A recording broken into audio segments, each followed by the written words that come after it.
The badger does not ask for the forest's approval.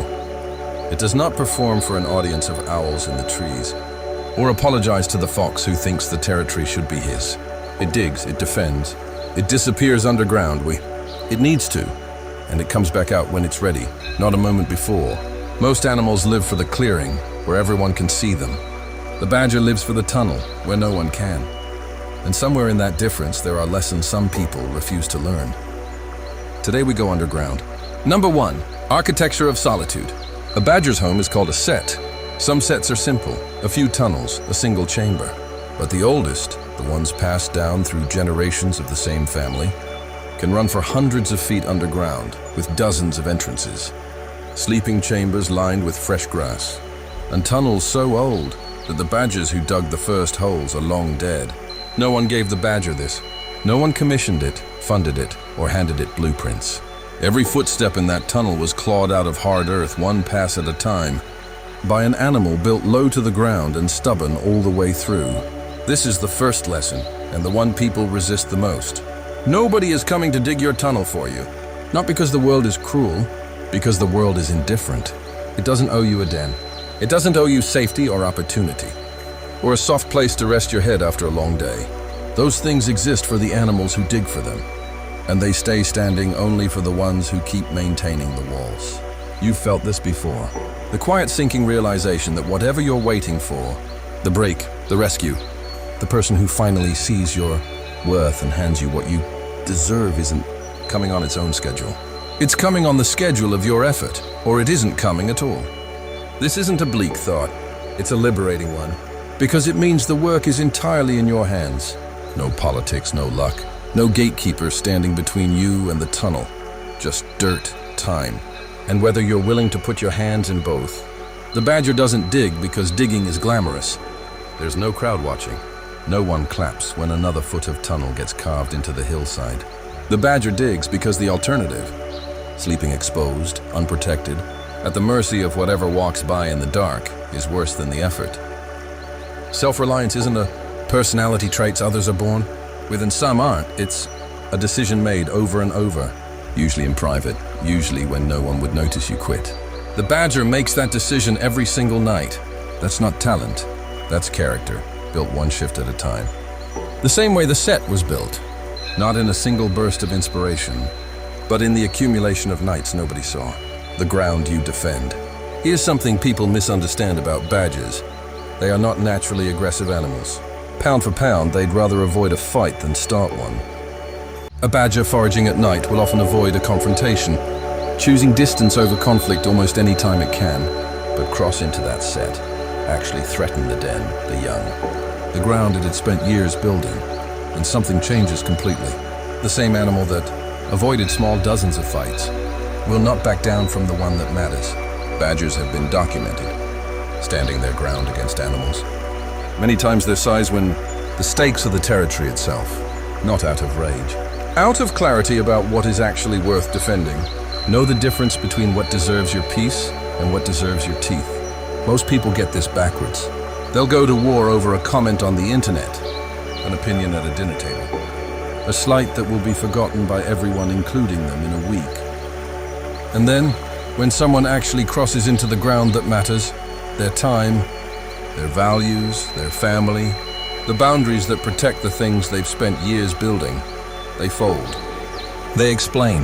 They apologize for having limits in the first name. The badger never confuses the two. It has a hierarchy of what's worth conserving energy for and what isn't. And that hierarchy is not up for debate depending on who's asking or how uncomfortable the moment feels. Radical honesty starts here, with yourself, before it ever reaches another person. You actually have to know what your set is, not what looks impressive to defend, not what will earn you sympathy if you fight for it. The real thing, your integrity, your work, if it's honest work, the people who dug alongside you when no one else would, the standards you set for how you're treated, whether or not enforcing them makes you popular. Once you know what that ground actually is, defending it either a personality trait people either have or don't, it becomes simple. Someone steps onto it, you don't ask permission to hold your position. You don't over-explain. You don't perform outrage for an audience. You just don't move. And notice, the badger doesn't defend the entire forest.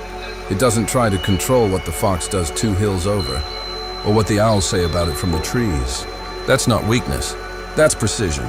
Spend your strength everywhere, and you'll have none left for the moment it actually counts. The badger's power comes from not being strong everywhere, but from being immovable exactly where it matters.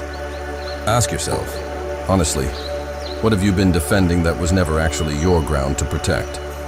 And what have you been abandoning that was? Number 3, what happens in the dark?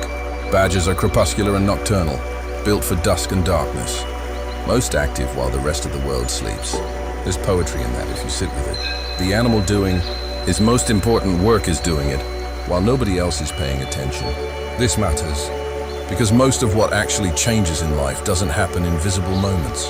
It doesn't happen through the presentation, the interview, the wedding, the launch. Those are just the moments where the invisible work finally becomes visible to other people. The actual transformation happens earlier, in the dark, in the repetitions nobody filmed. The badger doesn't dig for an audience because there isn't one. And that's precisely why the digging is honest. There's no performance to keep up, no image to manage, no version of the tunnel that's built for how it looks, rather than how well it holds. This is where a lot of people quietly go wrong without realizing it. They start optimizing other parts of their lives and neglecting the underground parts. The discipline nobody applauds, the studying nobody live tweets, the early mornings and the late nights that never make it to anyone's highlight reel. They build a life that looks finished from the outside, while the tunnels underneath are shallow, untested, one hard rain from collapse. Faith-driven patience means trusting the value of the invisible work even when, especially when nobody is watching it happen. It means showing up to dig the tunnel at 2 a.m., not because someone is going to see it, but because you know when the storm comes. The set is either going to hold or it isn't, and that outcome was decided long before the storm arrived. There's a kind of person that shows integrity when they're being observed. And then there's another kind, rarer, and it's the kind worth becoming but who behaves the same way, whether people are watching or not. Because their standards were never about the audience. They were about the person they've decided to be. The badger's whole existence happens unseen, and it's stronger for it, not despite the darkness because of it. Darkness strips away the temptation to perform. What's left is just the work and the animal doing it, and whether or not that work is real. Ask yourself what you'd still be doing if no one ever found out. That answer tells you more about your character than anything you've ever done in front of a crowd. Number 4, the slow season. Winter changes the badger without destroying it. As the cold deepens, badgers don't fully hibernate the way bears do, but they slowly, dramatically, spending long stretches underground, living of fat reserves built during the warmer months, emerging only when necessary. Their heart rate drops. Their body temperature dips. From the outside, it might look like nothing is happening at all, but something is happening. Conservation, endurance, the management of limited resources through season that will eventually end. Whether or not the badger does anything to rush it, this is the lesson people are least prepared for. Because everything in the modern life is built to punish slowness. Stillness gets read as failure. Rest gets read as falling behind. If you're not visibly producing, the assumption is that you're wasting your time. But the badger's winter isn't wasted time. It's strategic time. It prepared for this season during the seasons that came before it, fed heavenly in autumn, built up reserves it would need, reinforced the set against the cold. The slow season isn't an accident, it's enduring. It's a season it planned for. There will be seasons in your life like this. Periods where growth don't feel visible, where the applications keep getting rejected, where the effort you keep putting in doesn't seem to be producing anything you can point to. The temptation in those seasons is to panic, to conclude that stillness means you've stalled, that slow means broken. But ask, what would the badger ask? Did I prepare for this season correctly? Did I build reserves during the time I had to build them? If the answer is yes, then the slow season wasn't punishment. It's simply winter. And winter passes the same way it always has, whether you spend it in panic or patience. Faith-driven patience isn't passive. It's not sitting around hoping for things to be better on their own. It's the quiet confidence that the underground work you've already done is going to carry you through a season where the ground isn't visible, and the discipline to keep managing your resources wisely until conditions change. The badger doesn't try to force spring early. It doesn't waste its resources fighting a cold it can't control. It endures on its own terms, in its own tunnel, until the temperature shifts and the world opens back up. And then, not a day sooner, not a day later, it comes back to the surface exactly on time. Number 5, the honest animal. There's a particular kind of dishonesty that's easy to fall into without ever telling an outright lie. The dishonesty of pretending to something you're not because the truth feels too plain, too unimpressive, too much like admitting you're still building. The badger has no interest in this. It doesn't dress up. It's burrow to look like a den. It hasn't dug yet. It doesn't claim territory that it hasn't earned or defended. What you see is exactly what exists, no more, no less. A modest, low, unglamorous animal that has built something real by being honest about what it actually is at every stage of building it. Radical honesty means this same posture turned toward your own life. Not just the honesty of confessing your flaws to everyone who will listen.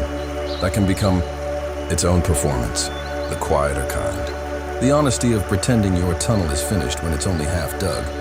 The honesty of admitting, at least to yourself, when you're avoiding the hard work instead of doing it.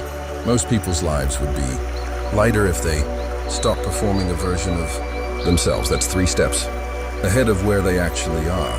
The badger has never had to maintain that performance because it never started one. It's exactly as far along as it is. And that's simply the truth of where it stands tonight. This is harder than it sounds, because there's real pressure from family, from platforms. Resist that. You don't need an audience to know your effort is real. Go dig!